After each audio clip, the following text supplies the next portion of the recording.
मिलेगी वही वस्तु जिसकी मन में प्रबल इच्छा और लगन होगी, किंतु ये विचार मनुष्य को स्वयं करना है कि वस्तु वही होनी चाहिए जिससे मन को शांति मिले, मन को तृप्ति मिले।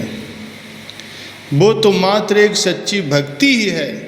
जिसे भक्ति की प्राप्ति हो गई उसे सब कुछ प्राप्त हो गया, इसे में ही सारे सुख आ गए। फिर किसी बात की कमी अथवा अपेक्षा ही कहाँ रही। अतएव एकमात्र भक्ति की ही इच्छा मन में रखनी चाहिए।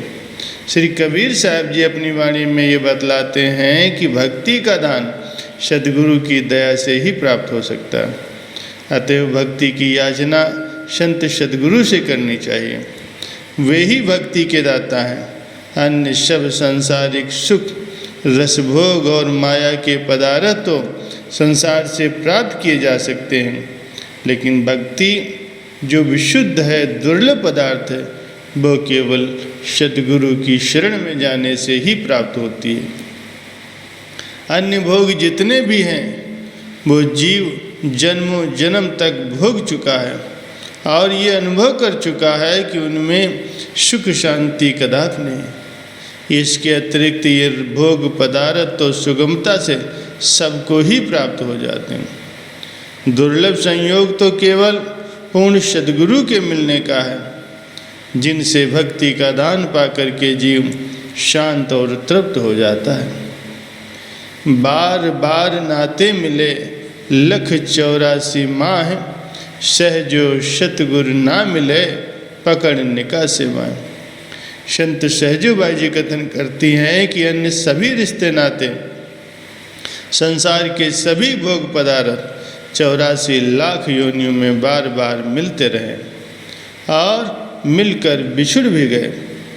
केवल पूर्ण सद्गुरु की प्राप्ति ही दुर्लभ थी, जो बाँह पकड़कर संसार सागर से बाहर निकाल देते।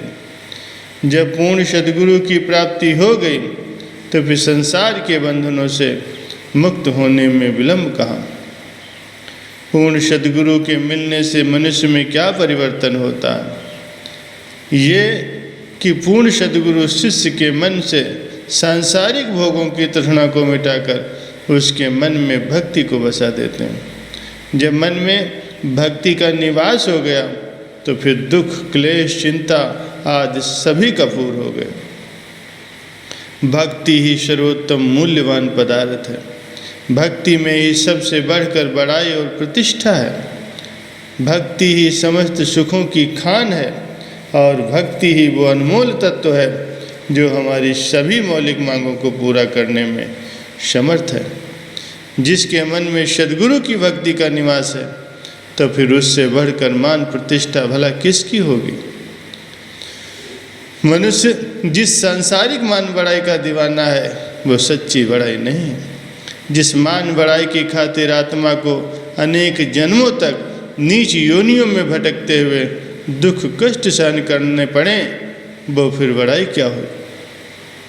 ऐसी मिथ्या बढ़ाई और प्रतिष्ठा को मन में स्थान नहीं देना चाहिए। वास्तविक बढ़ाई और इज्जत तो भक्ति में है। यदि सांसारिक पदार्थों अथवा झूठी प्रतिष्ठा में ही मनुष्य की मौलिक मांग पूरी हो सकती तो फिर महापुरुष इनसे चित्त को हटाने का उपदेश कदापि नहीं देते।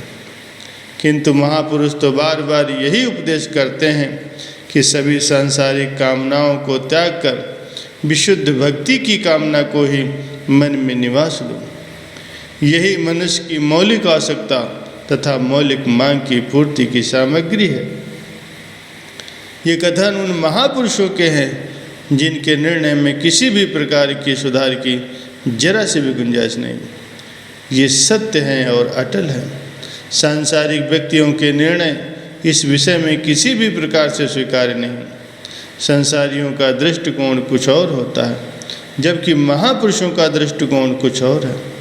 दोनों में महान अंतर है, परंतु ये सुनिश्चित है कि जहाँ अध्यात्म तत्व एवं परमार्थ की प्राप्ति का प्रश्न है, वहाँ महापुरुषों के उपदेश तथा उनके सिद्धांत ही ग्रहण करने योग्य हैं। भक्ति के सुख को छोड़कर अन्य जितने भी सुख हैं सब भक्ति की छाया मात्र है। मूल तत्व तो भक्ति ही है। छाया के पीछे दौड़ने से भला क्या लाभ होगा? भला छाया भी कभी हाथ आई है? सीधा सा उपाय ये है कि छाया की ओर पीठ कर लो और प्रकाश की ओर मुख कर लो, फिर देखो छाया स्वयं ही तुम्हारे पीछे आती है। जब भक्ति की ही मांग करनी है तो फिर पूरा रुपया ही क्यों न मांगा जाए, उसमें घटाया क्यों जाए? कहने का अभिप्राय यह है कि विशुद्ध भक्ति की ही मांग क्यों नहीं की जाए, उसमें अन्य विचारों और कामनाओं की मिलावट क्यों की जाए?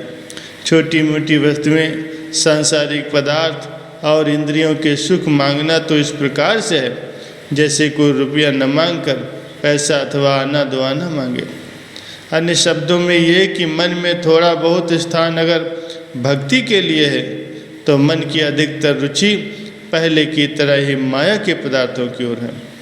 लेकिन जब ये सिद्ध हो चुका है कि मानसिक शांति का उपाय भक्ति के सिवाय अन्य कुछ नहीं है, जब ये भली बात जान लिया है कि माया की कामनाओं और तृष्णा के फेर में पड़ कर के सच्चा सुख प्राप्त नहीं किया और इन वासनाओं कामनाओं को व्यर्थ ही मन में चिपटा के रखा है, स्मरण रहे कि भक्ति को मन में बसाए बिना तृप्ति और शांति प्राप्त होना असंभव है।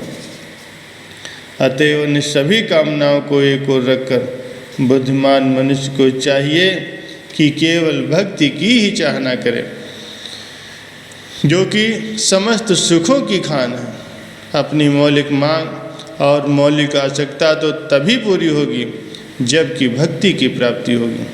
यदि भक्ति प्राप्त नहीं की तो फिर अन्य पदार्थों और भोगों के प्राप्त हो जाने से लाभ ही क्या है?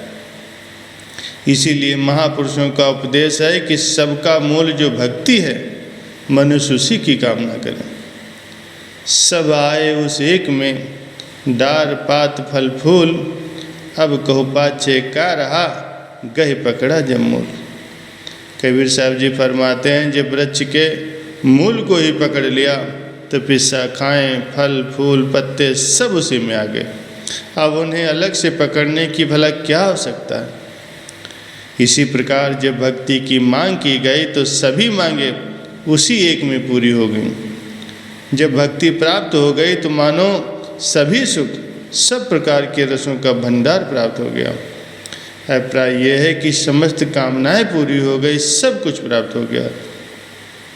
इसके विपरीत यदि भक्ति की प्राप्ति नहीं हुई तो कुछ भी प्राप्ति नहीं हुआ। संसार के संपूर्ण भोगेश्वर मान प्रतिष्ठा प्राप्त होते हुए भी कोई लाभ नहीं। ये संतों के अटल फैसले हैं। इनसे विशुद्ध भक्ति की ही मांग करनी चाहिए। महापुरुषों के वचन है अन्य सभी सुख, सभी पद प्रतिष्ठा, संसार के समस्त सुख पदार्थ अस्थिर और अस्थायी हैं। ये सब धोखे का रूप है और जीव को फंसाने के लिए ये सब काल और माया का जाल है। काल और माया का काम ही यही है कि जीव को धोखे में फंसा कर रखे। यदि जीव काल और माया की रचना में रहता है तो ये मानो माया के धोखे का शिकार हो रहा है। काल का नियंत्रण उस पर लागू है। कोई ये कहे कि ऐसा क्यों है तो क्यों और कैसे का प्रश्न नहीं है, ये तो प्रकृति की रचना है। इसीलिए तुम इस धोखे से बचने का उपाय करो, अपने आप को बचाओ और संत महापुरुषों के वचनों का आधार लो। महापुरुषों के वचनों पर चल करके ही, उनके बनाए गए नियमों की पालना करके ही तुम माया के धोखे से बच सकते हो। अपना ये लोक भी सुखी पूर्वक व्यतीत करोगे और परलोक भी संवार लोगे।